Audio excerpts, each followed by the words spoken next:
Dear friends, according to Psalm 40:17, may the Lord think about you and bless you.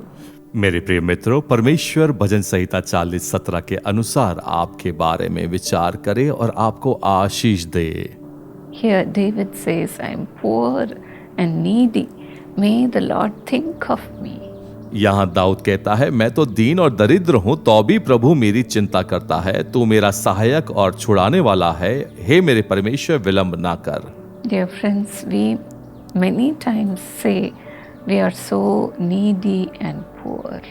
मेरे मित्रों, हम कई बार कहते हैं कि हम बहुत दरिद्र हैं और जरूरतमंद हैं। Poor and needy means we are in need of God and we are in need of God's blessings.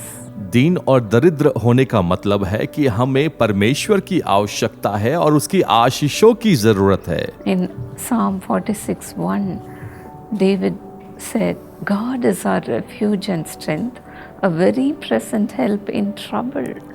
भजन संहिता 40:1 में दाऊद कहता है, परमेश्वर हमारा शरण स्थान और बल है, संकट में अति सहज से मिलने वाला सहायक। And he again says, therefore we will not fear, though the earth gives way, though the mountains be moved into the heart of the sea. इस कारण हमको कोई भय नहीं, चाहे पृथ्वी उलट जाए और पहाड़ समुद्र के बीच में डाल दिए जाए। Though its waters roar and foam, though the mountains tremble at its swelling. चाहे समुद्र गरजे और फेन उठाए और पहाड़ उसकी बाढ़ से कांप उठे। God is in the midst of her, she shall not be moved. God will help her when morning dawns. परमेश्वर उस नगर के बीच में है, वह कभी टलने का नहीं, पौ फटते ही परमेश्वर उसकी सहायता करता है। Many things may happen around us, but then God is in the midst of us. बहुत सारी बातें हमारे जीवन में चलती हैं, लेकिन एक सत्य है कि परमेश्वर उन सभी बातों के बीच में है। David also says, I have kept the Lord always before me, because he is at my right hand, I will not be moved. Dawood कहता है, मैंने यहोवा को निरंतर अपने सन्मुख रखा है, इसलिए कि वह मेरे दाहिने हाथ रहता है और मैं कभी ना डगमगाऊंगा। Yes, dear friends, we may say we are poor and needy. हाँ मेरे मित्रों, हम कह सकते हैं कि हम दीन हैं, दरिद्र हैं। But then the Lord is in the midst of us thinking about us. लेकिन परमेश्वर हमारी इन सोचों के मध्य में है। There may be storms or troubles all around us. हमारे मध्य में तूफान और समस्याएं हो सकती The है। whole world may forget about us. हो सकता है पूरी दुनिया हमें भूल जाए। But the Lord is thinking about His people. लेकिन परमेश्वर अपने लोगों के विषय में चिंता करता है।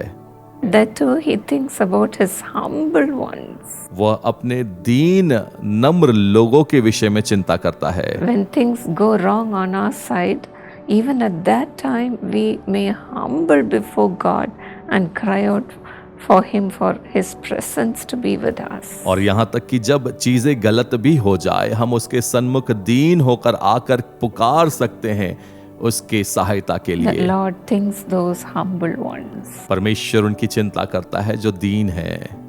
Look at the life of Job. अय्यूब के जीवन के ओर देखें। When he was so rich, the world thought about him and respected him. जब वो धनी पुरुष था, तब सारे लोग उसकी चिंता करते थे और उसकी ओर देखा करते थे। But then when he lost everything in his life, even his close friends, they blamed him. और जब उसने सारी बातों को खो दिया, यहाँ तक कि उसके घनिष्ठ मित्र भी उस पर इल्जाम लगाने लगे। But then Job was not perturbed at all, लेकिन अय्यूब उन बातों से व्याकुल नहीं हुआ, because he had the confidence that God was with him in the midst of his trouble. क्योंकि अय्यूब को यह मालूम था कि परमेश्वर इन सभी समस्याओं के मध्य में उसके साथ है। And he said in Job 7:17, और अय्यूब 7:17 में वह कहता है, What is man that you should magnify him and think him important and that you are concerned about him?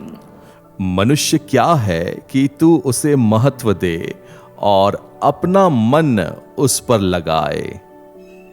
And in verse 18, he says that you examine him every morning and try and test him every moment. और वचन 18 में वह कहता है, और प्रति भोर को उसकी सुधि ले और प्रति क्षण उसे जांचता रहे। See how the Lord thinks about us. देखिए परमेश्वर किस प्रकार हमारी चिंता करता है। He thinks about us every morning and every moment. वो हर घड़ी और हर सुबह हमारी चिंता करता है। As Job was so confident about this, that the Lord is thinking about him every moment, the Lord blessed him in double measure. और अय्यूब के इस विश्वास के कारण कि हर घड़ी परमेश्वर उसकी चिंता करता है, परमेश्वर ने उसे 2 गुने भाग आशीष का He दिया। got back everything that he lost in double measure. जो कुछ भी उसने खोया उसे 2 गुने भाग में परमेश्वर ने उसे लौटाया। You may say, is the Lord thinking about me? आप कह सकते हैं कि क्या परमेश्वर मेरे विषय में चिंता कर रहा है।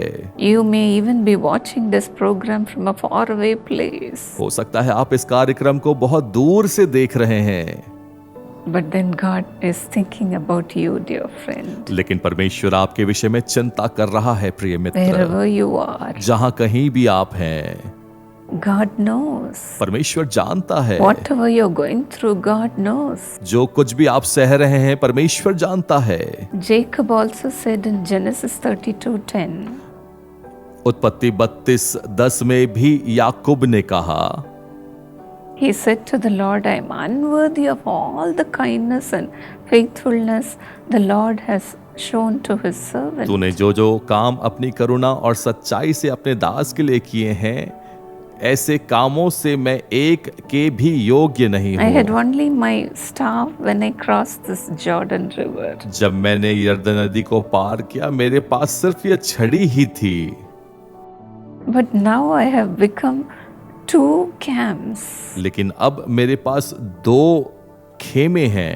Yes, the Lord is thinking about you to bless you in double measure.